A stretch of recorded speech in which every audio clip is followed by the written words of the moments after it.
Welcome back to Down the Rabbit Hole. So, if you're new here, hit that like button, ring that bell for notifications. Also, hit that subscribe button, help it grow out. Um, Today we're going to be talking about the Pine Ridge Indian Reserve in South Dakota. So, this is going to be episode 8? No, 9. I think for a second which episode this was. So, please ignore the pajamas. Yes, I know some of you probably was like, oh, she should probably just put on regular clothes. Well, thing is, I have cute, classy pajamas on. That's okay. I'm me. You get what you see. But I do have 4 sister podcasts, so 5 is the limit for me. Trust me on that one. I have Dark Academia Queen, True Crime Lounge, Sassy Southern Belle, and Just a Breezy Chat. Now my Southern accent probably just made a comeback on that one. But anyway, so I was trying to find like some of the most haunted places you can go. Some of these places don't really line up with Dark Academia. So, but I do have an interest in it. It's like, you know what? Let's start another podcast. Like I don't already have enough on my plate as it is. But anyway, I do. But anyway, why don't we dive in? So let's talk about Pine Ridge. Okay. So the Pine Ridge Indian Reservation is in South Dakota, and it has been a black spot on America's record ever since 1890. So when it was, and this was like the site of an infamous Wounded Knee massacre, and that is one of my favorite things in history right there. I love history. I'm like a huge history nut, so of course, like, it's like I love going down the rabbit hole, discussing stuff, like especially places and stuff that history books leave out. Why not? Like, what's the point of learning history if you're not going to include all these events? I know there are some people who's like, well, it teaches this and that, and like some parents like, nah, we need to learn these kind of things that happen in history. Um, but anyway, but leading up to the attack, there were many local white settlers and army men who became increasingly alarmed with the indigenous activity in the area. So, the newly formed Ghost Dance movement was seen as like a precursor to war, as the U.S. Army would attempt to relocate to the local Lakota people to disarm them. Now, tensions were too high, and the disarmament would tragically airy, and by the end of the day on December 29th, 1890, from 250 to 300 Lakota men, women, and children would lay dead at the hands of like the U.S. 7th Cavalry Regiment, and the incident has since become a symbol of the past government indigenous relations, and this basically was a rallying cry for like indigenous rights and a dark stain in American history books. So now history books talk about this briefly, but they don't go into all the details. And I think that's something they really should know. Like, if we're going to learn anything from history, not to repeat it, we need to know exactly everything that happened with this. Which is why a dark down rabbit hole is created and probably going to turn a lot of heads. Oh well. But so, Pine Ridge is the most populous community in Ogallala, Lakota County, South Dakota. So the population here is about 3,000 people from the 2020 census, so it could go up now. We're like at 2024 now, and it is the tribal headquarters of the Ogallala Sioux tribe on the Pine Ridge Indian Reservation. So let's talk a little about the history of this place. So the community was named for the pine trees on the ridge surrounding the town site, which was an eerie early variant of the Pine Ridge Agency. And the Pine Ridge Reservation was the location of the violent shootout between FBI activists and Native Americans in 1975. And FBI agents Jack Kohler and Lana Williams were killed in the initial firefight. So there was an activist by the name of Native Joe Stunts who was later shot by a police sniper as well. So then there was another Native and activist, Leonard Peltier, who was later convicted of the murder of the agents and sentenced to life in prison. But there has been many debate around his innocence. So, what are some notable people like from this area? There is Suhan Big Crow, who's a high school basketball star, the leader of a state championship. There's a William Hawk Bircher. There's a Russell Means, Beth Liddy. There's a Billy Mills. Perry Poirier, and Billy Robertson. So let's talk a little bit about the Pine Ridge Reservation.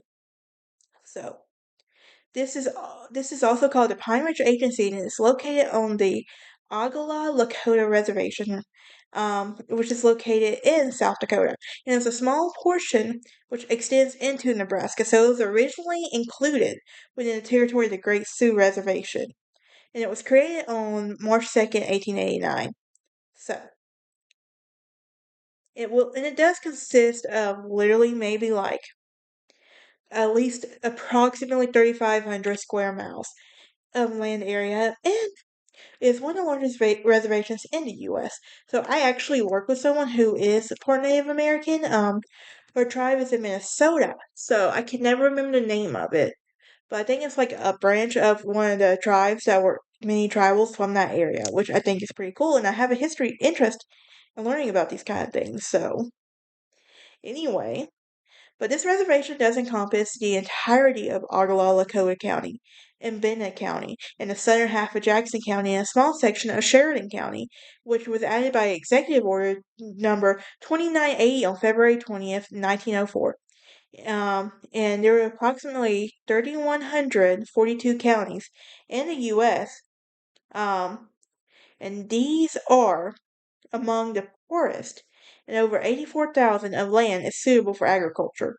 Now, the 2000 census will put the reservation about 15,000, give or take, but a study was conducted by Colorado State and the accepted the U.S. Department of Housing and Urban Development as estimated resident population reached 28,000, approximately 28,000. So, this is a site where several events will mark a milestone into history.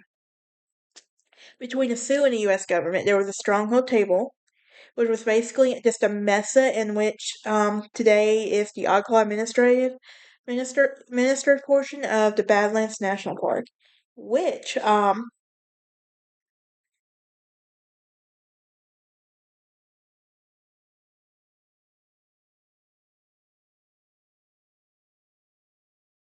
sorry y'all, I was getting a spam text. It looks like anyway. Um, but anyway, this was like where a location of the ghost, which was like the last known location of the ghost dance. And U.S. authorities repressed the movement, eventually leading to the Wounded Knee Massacre, December 29th, 1890, which was a mixed band of Meniconjo Lakota and Hunk Papa Sioux, which was led by Chief Spotted Elk in Salt Sanctuary at Pine Ridge after fleeing the Standing Rock Agency, where Sitting Bull had been killed during his efforts to arrest him. So, the families were intercepted in the attacks by a heavily armed detachment of the 7th Cavalry, which killed many women and children, as well as warriors. And this was the last known engagement between the U.S. forces and the Native Americans, which were marking into the western frontier. So, what about the charges accumulated in the last quarter of the 20th century? Well, there have been, I say charges, I mean changes.